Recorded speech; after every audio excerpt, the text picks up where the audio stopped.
But looking at kind of the Ravens roster and what they can do, I think a lot of people want free agents. A lot of Ravens fans, unfortunately, wanted Allen Robinson, got signed, wanted Chris Godwin, got tagged. Both of them got tagged. But Kenny Golladay, Will Fuller, Corey Davis, Marvin Jones, those guys are all available. And then edge rushers, Clowney, Barrett, Hassan Reddick, available.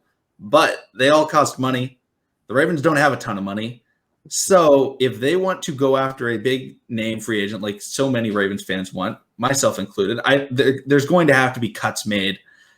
And the biggest name brought up in these cuts has been Brandon Williams. I believe either EDC or John Harbaugh said that there isn't really a plan to cut Brandon Williams. Like, they see him being on the roster. But if they have a deal, if they're talking with somebody and they're like, we need a little bit more money, he could still get cut. Saying he's in the plans right now doesn't mean he's in the plans in the future. So Brandon Williams, it would save $7.5 million. Could he/should he get cut this offseason? Which is sad because I love Brandon Williams. I think most Ravens fans do. But what are the thoughts? I'll ask this. Do you guys trust Madubuike and Washington holding that interior line? If y'all trust those two guys, then I will be okay with the Brandon Williams cut. I'll say this. I trust Madubuike and I trust Ellis. Okay. Washington, not, he could play, but I think I would have more faith in, Washington not being there. But overall, I think that Madubuike mixed with Ellis could do a fair job. And I think the Ellis re-sign is something that, keys into the idea of, hey, Brandon Williams, we just signed a backup for you. Could he be there? But Jake, what do you think about this? Yeah, I think more playing time for Madubuike would lead to more like pass rush, which you're really not getting with Brandon, which is kind of the issue right now. He's kind of a guy who has been grandfathered in from like a different era, it feels like. And it feels weird because he only got drafted not even a decade ago. But it feels like the passing league boom is kind of taken off, like since he got drafted in 2013, to the point that he's almost a little bit obsolete now as kind of that run plugging, just sort of, traditional D tackle. And with all that he costs, like, honestly, I hate to say it, I love Brandon too, but like I would be fine with him, eventually just kind of moving on, getting cut, getting traded, whatever it might be. I don't see it really happening, though. I think he's going to be in the picture. I think they value him a lot. I feel like if he was going to be gone, it probably would have happened last year, honestly. Like, at what point, do you just kind of look at the skill set and say, we don't need this anymore? I feel like if it was going to happen, it was going to happen already. Hasn't happened. I think they do value what he brings as a leader on the defense that got somewhat young a couple years ago. They brought some other veterans in, but he is kind of one of those voices, apparently. Not that I'm totally plugged in or would know, but it just seems that way, and it seems like they value what he brings. Like I said, if it were me, like, I'm kind of getting tired of like all the investing in defense and like even people talking about investing big in defense. Like, kind of feels like it's, time to start showing some love to the offensive side of the ball. So if they were to get rid of him, clear that cap hit, and invest it into offensive line, pass catcher, whatever it might be, I think I might be down for that. But again, don't really see it happening. Yeah, I mean, the Ravens are a franchise that likes to keep their core players. Now, they don't love keeping young players. A lot of times they let people walk, but in terms of, edge rushers, Zadarius Smith, unfortunately. But, man, I wish we had him back. But, they like to keep their guys. The Ravens culture is a real thing. Not a lot of teams have built the culture that the Ravens have done, and the Ravens have done it in a short period of time. And I credit Ozzie Newsome and I credit Brian Billick into John Harbaugh in developing that culture. But John Harbaugh's a player's coach. If you have trust in your coach, that is a player's coach. That's all that matters with them. And John Harbaugh has that coach, and he has that respect. And if he moves on from somebody that is a major piece in that locker room, the longest tenured player on the defensive line in Baltimore, I mean, you look at the guys they have there. I mean, they're all new. Last year it was Wolf, it was Calais, it was Yannick. I mean, that's right there, all new guys with Brandon, and then the young guys that they had drafted, and obviously the edge rushers every once in a while stepping in. But their front seven, if they were to cut him, it would become very young. They would have 2 sophomore linebackers. They would have a sophomore and a third-year D tackle. Maybe they have Jalen Ferguson stepping up in place of Derek Wolfe, which is, I believe it would be his 3rd year. That is very, very young to have. And then obviously you have Calais Campbell, who is aging. He's a veteran now. Unfortunately, his play is declining. He's still solid, but if you cut Brandon Williams, who is still playing solid football, and the teams that the Ravens have to get past, yes, the Ravens have to get past the Chiefs, who don't run the ball, and they have to get past the Bills, who literally don't run the football against the Ravens. I don't remember if they even ran the ball in the first half in that playoff game. It was something like 8 runs up until they had kind of sealed it away. Mm-hmm. But they don't run the ball. You got to get pressure against them. But we play in the AFC North. We have to go against Nick Chubb. We have to go against Derrick Henry. Those are guys where you need a Brandon Williams type of guy to stop them. The Steelers like to run power football. Bengals, they're the Bengals. Whatever you want to plug in, it'll work.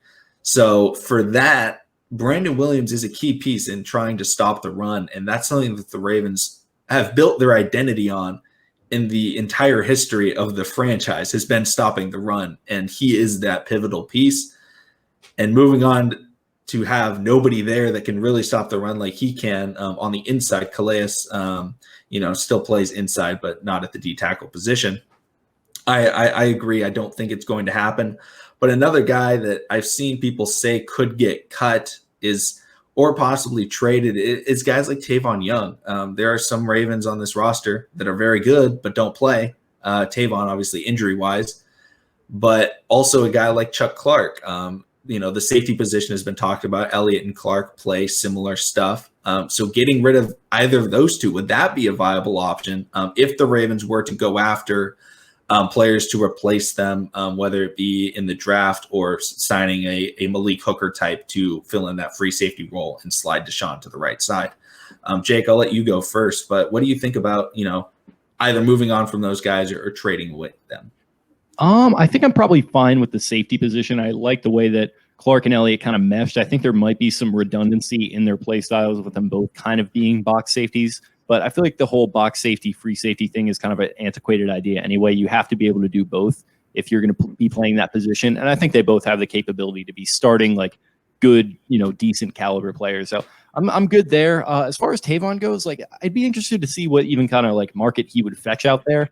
After all the injuries that he's had, he hasn't really played too much football since getting drafted in 2016. He's been good when he has, but at a certain point, availability is an ability, and you kind of have to look at that and think if I'm, another team, am I really willing to give up something where the juice is going to be worth the squeeze with a guy like that and with his contract? So I think the Ravens are kind of stuck with him as well, for better and for worse. And I don't know, it's kind of weird because you look at his injuries and they're not necessarily the nagging predictive type of stuff. It's broken leg, torn ACL, all this kind of stuff that's just really hard to predict and just kind of, unfortunate. So you would hope that maybe the luck would swing back in his direction this year. And like I said, I feel like he's another situation where they're kind of just stuck with it one way or the other, because they did choose to do that early extension, a move which I liked at the time, and hopefully it starts to pay off with him here, because I feel like he might be sticking around for a little while.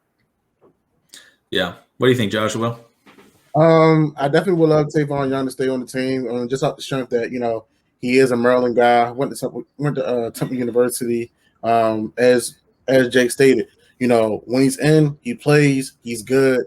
Even before we start recording, he adds a boost to not only the depth but also that coverage. If we look at the defensive identity from the beginning, it was always about the front seven. Now it's the back seven. Saving our lives now. Going towards that playoff run, who was it that was really helping us out a lot? Defense. And that front and that back seven was the one that was really helping us out. Now with the Deshaun Elliott and Chuck Clark, excuse me, guys, I wouldn't move them for the simple fact that you had to let Chuck Clark play in the box. Both of those guys are thumpers, but I do see Deshaun Elliott having that roaming ability. He did it at Texas.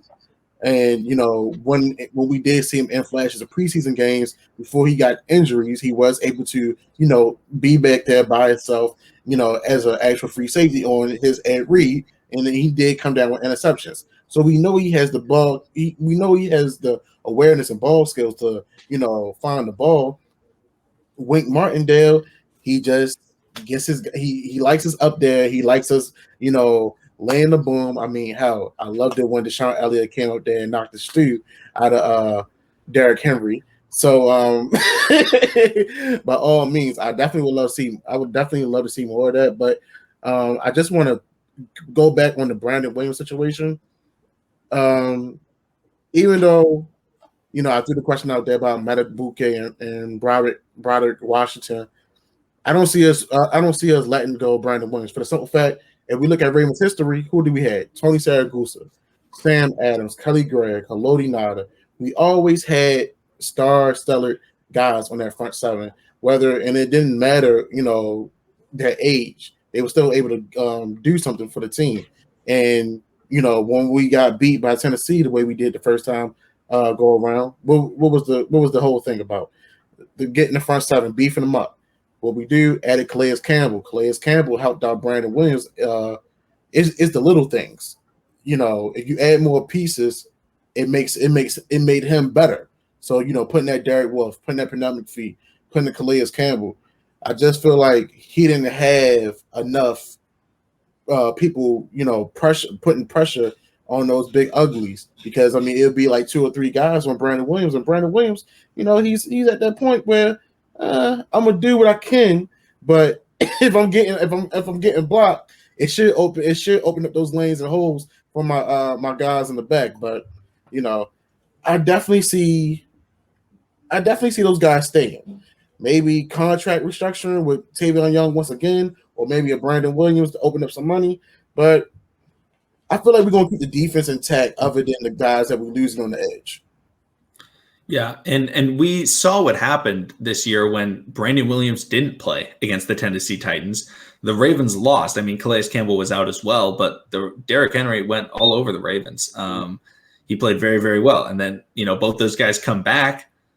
The Ravens hold him to 40 rushing yards, and they don't go for it on 4th and 1 at their own 40 with very little time remaining, because they didn't have faith in Derrick Henry. And that's something that if you don't have Brandon Williams out there, that's something that they are going for, because Brandon Williams, he plugs that hole almost as well as anybody else in the NFL. And even though it's not something that it's as necessary as maybe it once was back in the early 2000s, it's still something that is needed, especially when you go up against probably the 2 best power backs in the NFL about 3, maybe even more times this season in Derrick Henry and Nick Chubb. So I agree. I think Brandon Williams staying is good. The big hope for the money situation is definitely the Earl Thomas settlement, if that can happen, because right now it's about $10 million in dead cap. If that could get reduced by $5 million, I would love that. Can't really dive into it. And in the conference today, right? Well, at the conference, they couldn't really even go into it, but yeah, I don't think they're getting anywhere. I think Eric Thomas, between his wife beating him down and letting him go, he needs a W somewhere in his life. Sounds like he's having a lot of fun, for better and worse. Yeah, that's just a weird situation. I remember hearing about that story, and they just be like, "What?" And then he got let go.